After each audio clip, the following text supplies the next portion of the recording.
గురుభ్యో నమః. సర్వాంతర్యామినే నమః. ప్రస్తుత కాలంలో మనమంతా మన నిత్య జీవితంలో అనేక సమస్యలను ఎదుర్కొంటూ ఉన్నాం. ఒక్కొక్కరికి ఒక్కొక్క విధమైన సమస్యలు ఉన్నాయి. ఈ సమస్యలన్నీ కూడా మనం తొలగించుకోవడానికి అనేక ప్రయత్నాలు కూడా చేస్తున్నాం. కానీ ఎవరి సమస్య వారిని బాధ పెడుతూనే ఉంది.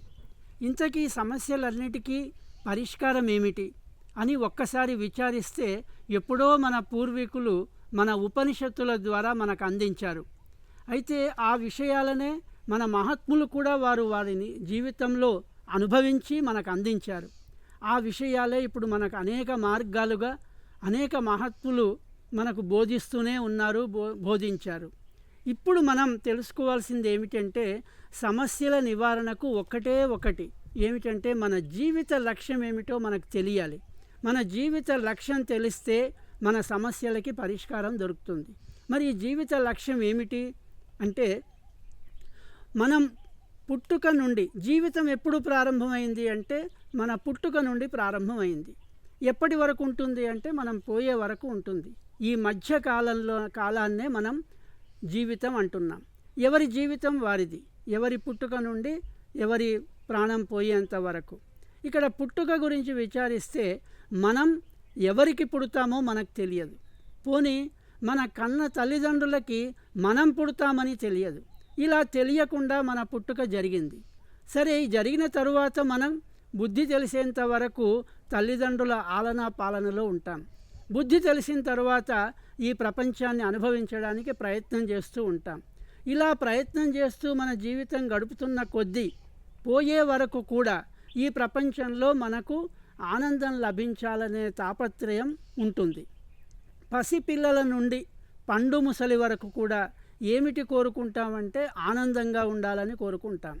ఈ ఆనందము శాశ్వతంగా ఉండాలని, అనుక్షణం కూడా మనం ఆనందంగా జీవిస్తే బాగుండు అని అందరం అనుకుంటాం. కానీ అది సాధ్యం కావట్లేదు.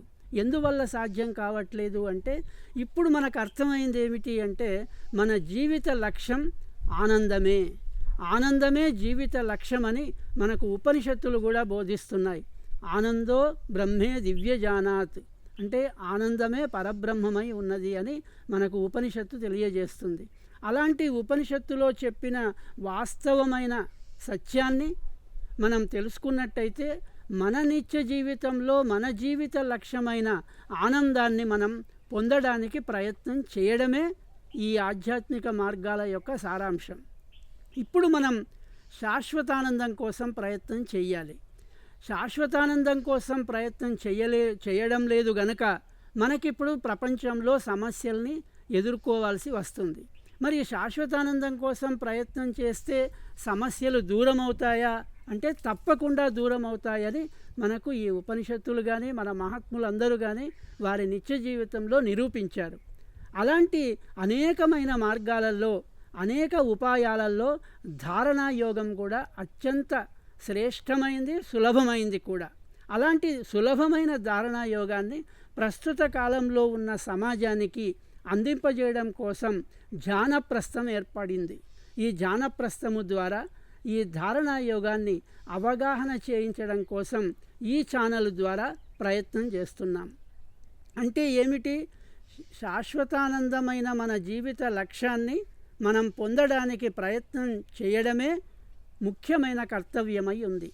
ఎవరు ఏ స్థితిలో ఉన్నా, ఏ సమస్యలను ఎదుర్కొంటున్నా కూడా మనం ఆ శాశ్వతానంద మార్గంలో ఉన్నప్పుడు ఈ సమస్యలన్నింటికి కూడా దూరం అయ్యే అవకాశం ఉంటుంది. ఈ సమస్యలు దూరం అయితే మనం శాశ్వతానందానికి దగ్గర అవుతాం. అప్పుడు శాశ్వతానందం ఎల్లప్పుడూ లభిస్తూనే ఉంటుంది. శాశ్వతానందం లభించిన వారి స్థితి ఎలా ఉంటుంది అంటే ఈ మామూలుగా పుట్టిన ప్రతి ప్రాణి అంటే ప్రతి జీవి కూడా ఈ సృష్టిలో ఉన్న ప్రాణులందరూ కూడా ఆనందాన్ని, శాశ్వతానందాన్ని పొంది అనుభవించే సుఖదుఖాలు వేరు.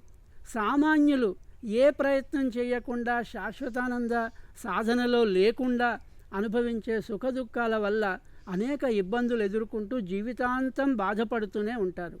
ఉదాహరణకి మనం చిన్నపిల్లలకి కావలసింది ఆరోగ్యం, పెద్దలకు కావలసింది విద్య, తరువాత కావలసింది ఇంకా అనేకమైన ప్రాపంచిక సుఖభోగాలు.